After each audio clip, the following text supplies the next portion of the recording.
Hey, how's it going, my friends? Welcome back. This is Roland. And don't forget to like, comment, subscribe. So let's just go for it. This is my Jumper review part 1, and I'll release a part 2 by later today or tomorrow. So, my friends, as I start reviewing classic films, I wanted to review films that caught my attention. I think that Jumper is one of those films you should watch. Jumper is directed by Doug Liman and written by Goyer and Kingsbury. So Doug Liman, he also worked on Edge of Tomorrow, Mr. and Mrs. Smith, and other very popular Hollywood films, and he's known for writing cohesive and action-packed movies. For instance, the Bourne trilogy, which I might review as well, with Matt Damon. And then Goyer, he's famous for working on the Batman, the Nolan trilogy, Dark Knight Rises. And then Kingsbury, he's worked on a lot of projects based on the X-Men. So everybody here is very experienced, but we're just gonna refer it as Kingsbury as the main writer because he did the final draft. And the film is based on a novel by Stephen Gould, and he's an author, I think primarily based in Arizona, but also lived throughout.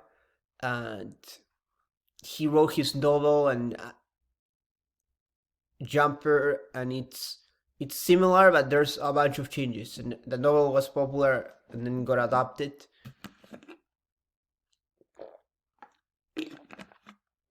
For instance, it creates the Paladin group. It gets rid of a lot of abuse elements from the novels. For instance, David's father in a novel, he's more abusive. David also gets mocked, and it gets rid of the whole Oklahoma setting. The film just focuses on one state. Well, in the book, they also focus on Oklahoma. And the whole David getting into fights with abusive husbands is also cut out, because in Gould's novel, he wanted to add, at least in a novel, like we cannot infer what he wanted to add, but we can assume that he wanted to add this abuse theme throughout the story, and that is cut out. So pretty much what Liman and Kingsbury have done is made Jumper much more commercially accessible for audiences. And for you guys who follow that classic Spider-Man from 1970s, Stan Lee also tried doing something along those lines of just making it more commercial with John Romita's art as opposed to Steve Ditko's, because Ditko's was more obscure. So we're seeing what Liman is doing. He's making it more commercial, like Gould's novel, and Hollywood wants to do that as well. So the whole real life bad guys were cut out, and I don't want to go into details who were the real life bad guys in Gould's novel, but it would have been too shocking or controversial. Hence, it's more simplified. We're just focusing on two fictional groups going against each other. And this reminds me of X-Men, of course, the X-Men and then Magneto's followers. So I enjoyed this change since it felt the film creates a much slicker storyline. Because when we have more fictional groups, it feels sleeker, like it feels more fast-paced. It feels there's more freedom to do much more ideas. Well, when we're grounding it into real life events, it becomes more, or not even real life event, but real life villains or antagonists. It just makes things more trickier, because you can say something and then it might be controversial, and you might be giving commentary to a social issue which people might react poorly to it. And we see now with the progressive era, we're seeing that much more pronounced, where we see that, for instance, you made a film about disability, or you mentioned disability just once, like maybe hand disability or something very small, then people might say, oh, you're making a commentary on that, so you have to be careful what you say. So he's very interesting and relatable, and I like the inclusion of Griffin, and this was a character, he's played by Scottish actor Jamie, and this was a character added by Goyer. He adds much more dynamism to the film. He adds more movement. He's more colorful. He speaks more.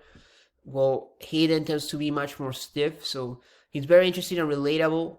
Roland is also interesting since he's mysterious, a man of a few words, and committed to his goal of taking out jumpers. So I feel Roland and Griffin both deliver, and we're gonna talk about it later. But let's just focus on this. So, on the plot summary.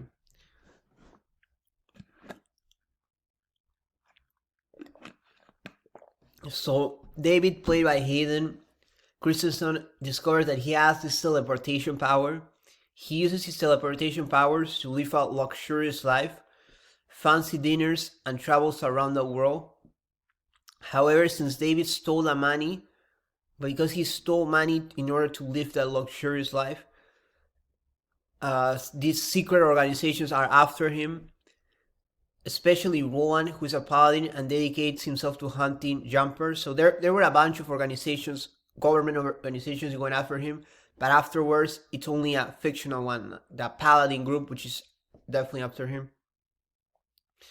And paladins are a warring group who are battling jumpers, and they try to establish a mythology that goes back to the Middle Ages, but I would have preferred them to do something recent. So for instance, the 1970s, these two groups were created, and that's what happened. So that's one criticism I have about certain Hollywood films like Transformers as well. They try to establish a millenarian mythology when in fact what they should have done is just make it much more concrete. And I noticed this as well in narrative created in English. Sometimes they'll go really far back instead of saying, no, this was created in England or it was created in America in this era, but it's just their choice. But anyway, so Hollywood.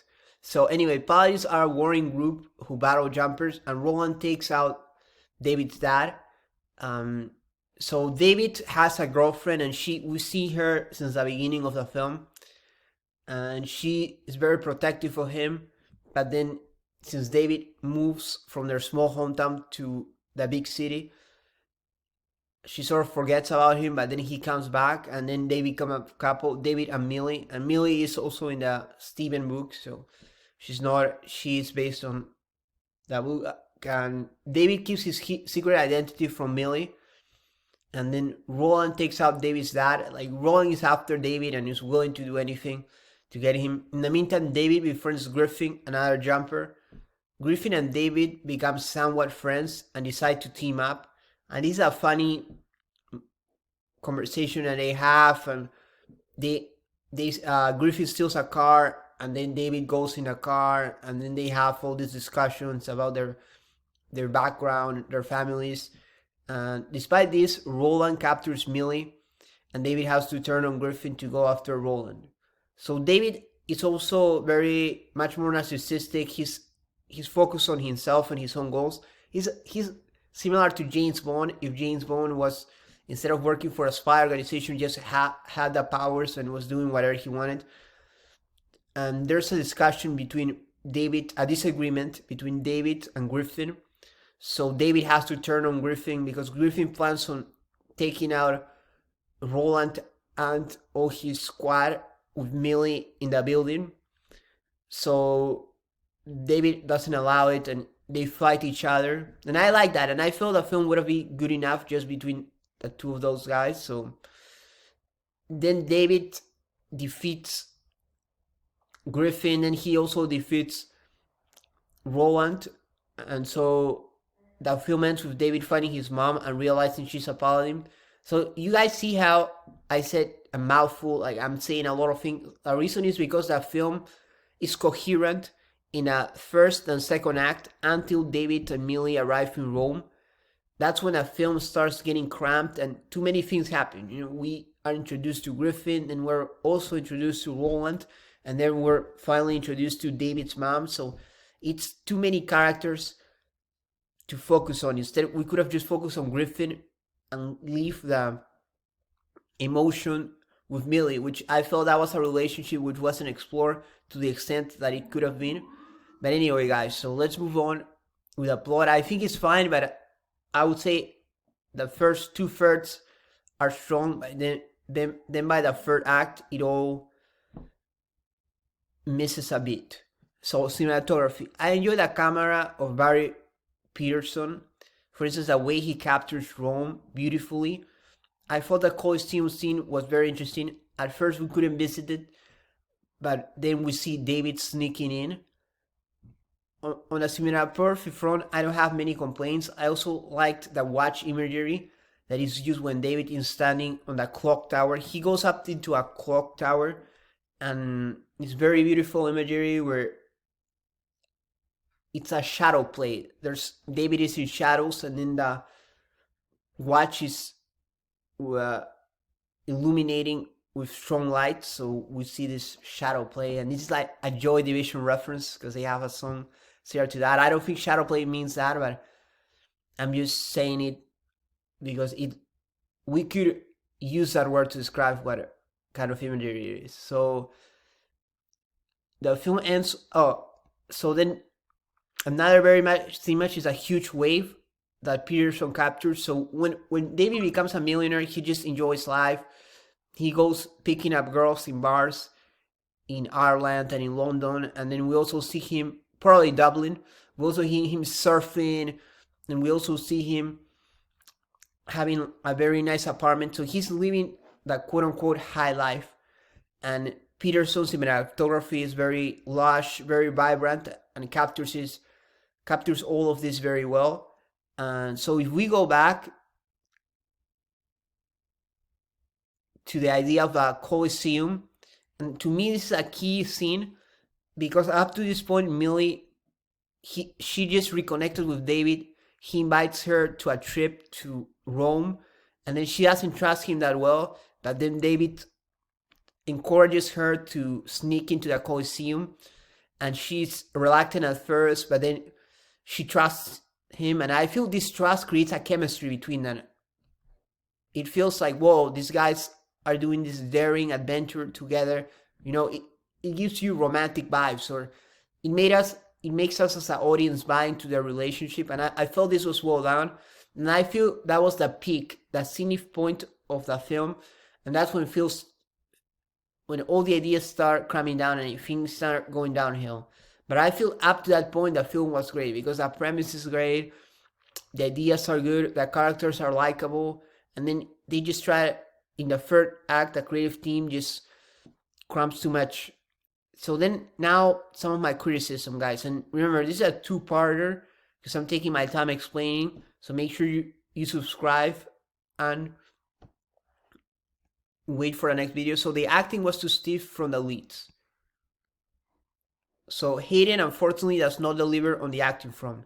He has the right look to carry the film.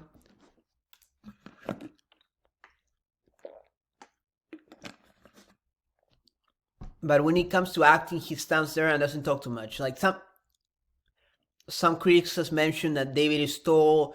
He looks a bit like an action star, like he could do action scenes. However, when it comes to acting, he's very stiff. Like he just sits there. Unfortunately, that makes the film less exciting. And I would say even there's less emotional investment from us because we see David, he isn't doing much, and we kind of like him because he's smiling at times, but at the same time, we don't really buy it because he just doesn't deliver when it comes to the romantic side, when he needs to talk to the girl, Millie. So, moreover, Rachel, she plays a similar character of Summer in the OC, where she also plays opposite of Seth, and in there she also has to do something similar, where she has to try to get him to react. And here Millie has to talk over David in order for them to connect because he's just there. And she even says it and addresses it at the bar. She says, do you just stand there and watch? So sometimes he's just standing there or sitting there smiling, and she has to talk and say, oh, what has your life been? This is what my life has been. You know, like she says, I work at a bar. What are you doing now, David? And David says, I work in finance, or I work with banks. And it feels like she's trying to get information out of him, as opposed to it being a conversation. So I feel that Hayden's acting is so slow that he fails to deliver both on an emotional level. But anyway, guys, make sure you subscribe. See you in the next video.